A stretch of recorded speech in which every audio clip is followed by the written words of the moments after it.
So I originally wanted to work with Greg after the conference that I attended in California. Mhm. I thought in the little demonstration that we all, where we closed our eyes and we did his tapping routine, and I thought, that's interesting.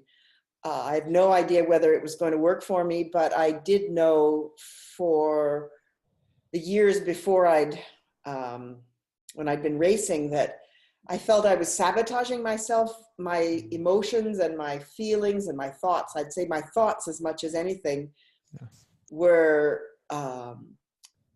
sometimes defeating me or sabotaging me in the middle of a race. I'd sort of think, I can't do this. I don't have any energy. Something about my thinking was undercutting my ability to perform at my best. So I thought, well, I'll give this a try. Yeah. And I think it was the US Nationals when they were held in Worcester, Massachusetts. So it's 3 years ago. Mm-hmm. So I guess this is really, it wasn't this year, it wasn't the year before, but it was the year before that. I had managed to make it to the finals for the singles race. But I was a wreck. I was a complete wreck. I couldn't believe it. I was an emotional wreck because it's a lot of pressure. There's nobody out there on the water with you. You're just by yourself. And so I called up Greg and I said, I think I need you to help walk me through this because I'm a mess.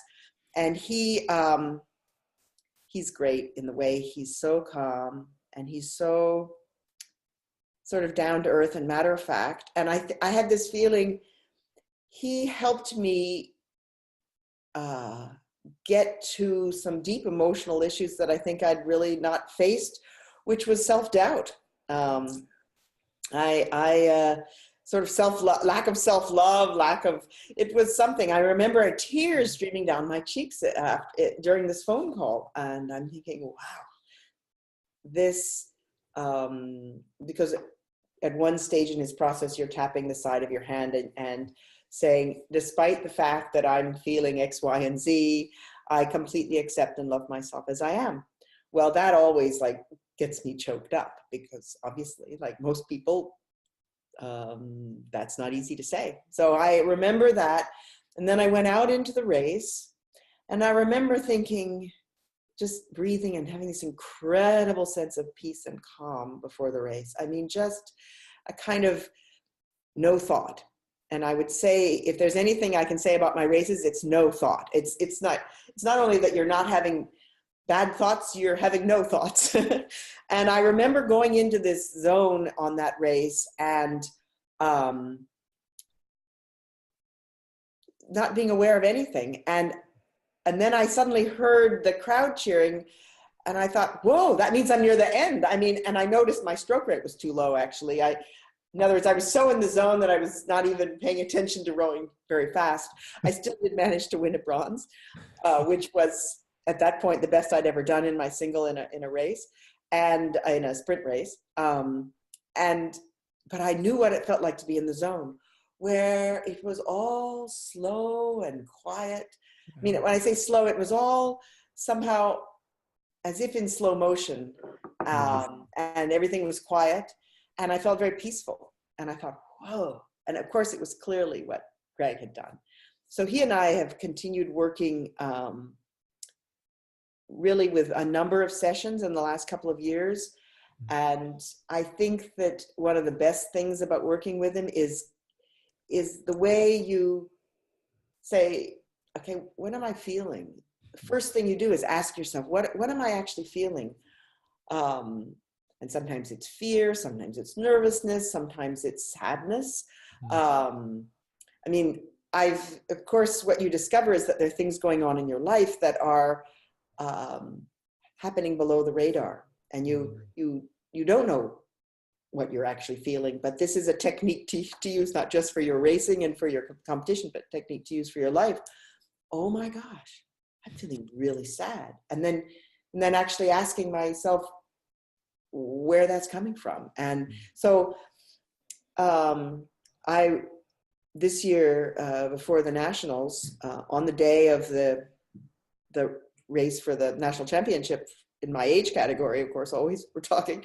I remember sitting in the car and feeling this incredible wave of sadness that had to do with actually a son who's struggling right now, but just acknowledging those emotions that had nothing to do with the race meant that I went out there and I was very free.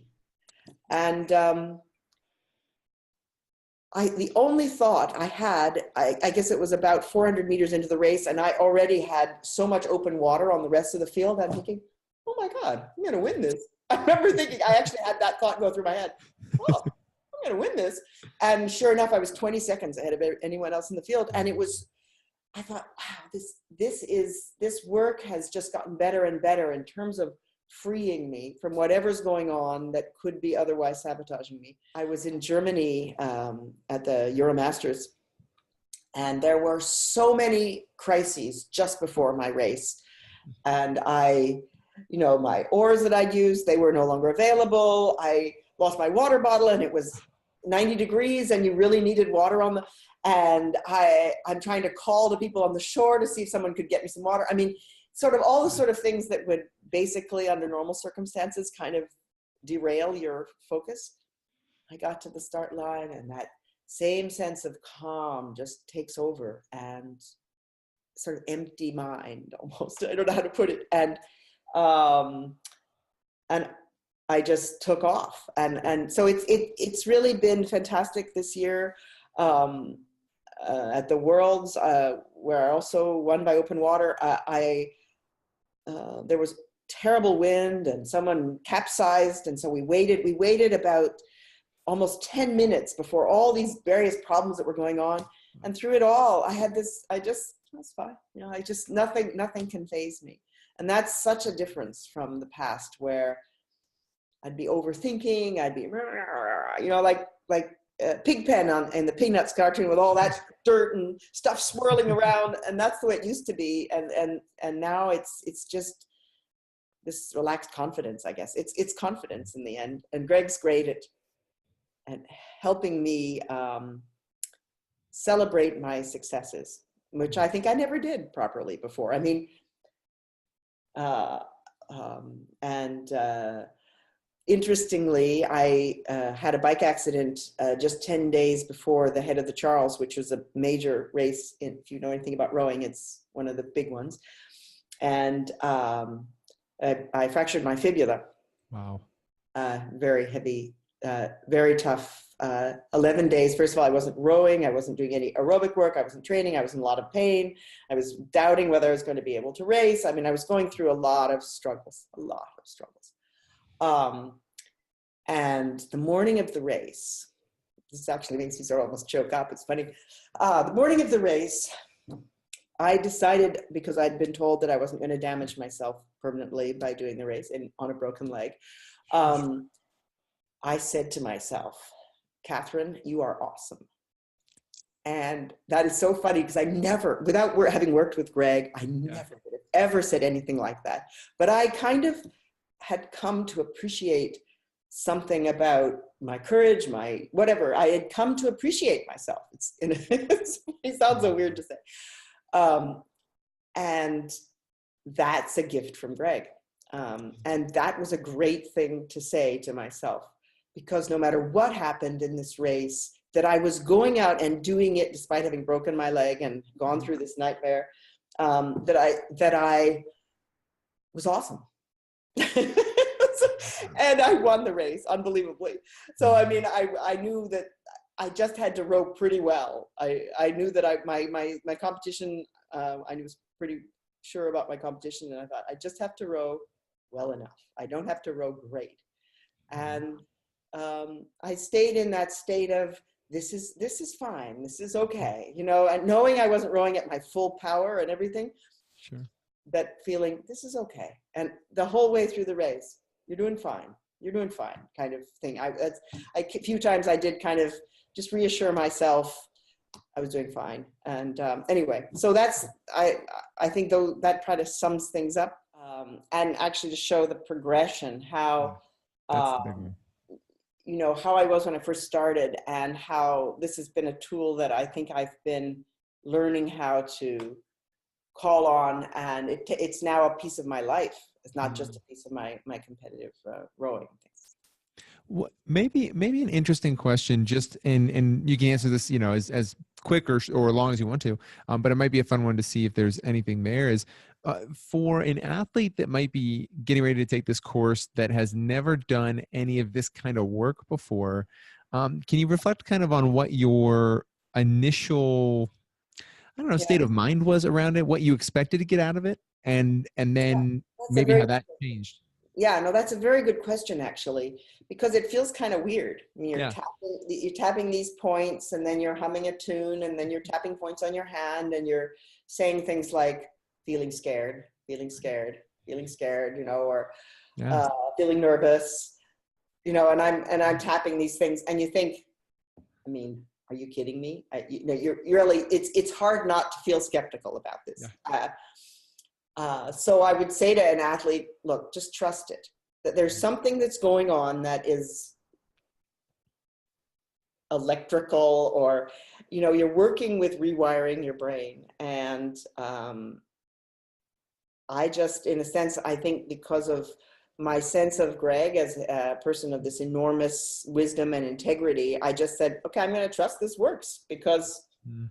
hey, what have I got to lose? You know, like this is, oh, I'm willing to give anything a try. And I have to say, after that race where I got in the zone and everything went quiet, and I was in this kind of other world place, I thought, holy shit, this actually is working. This is something I've never felt quite this way before. So it was very exciting breakthrough. And after that, I went gung ho.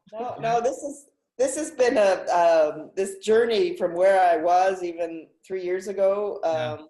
to where I am now in terms of my performance and in terms of my success. Really, and I think a big piece of it is all this work I've done with Greg. One of the things that would probably be good would be, I mean, to give me credibility. I've mentioned the things that I won because I think it's Oh, sure. the nationals, the worlds, head of the Charles. I mean, I you know, basically about a dozen different smaller regattas that I've done this year. So and I only took up rowing 7 years ago.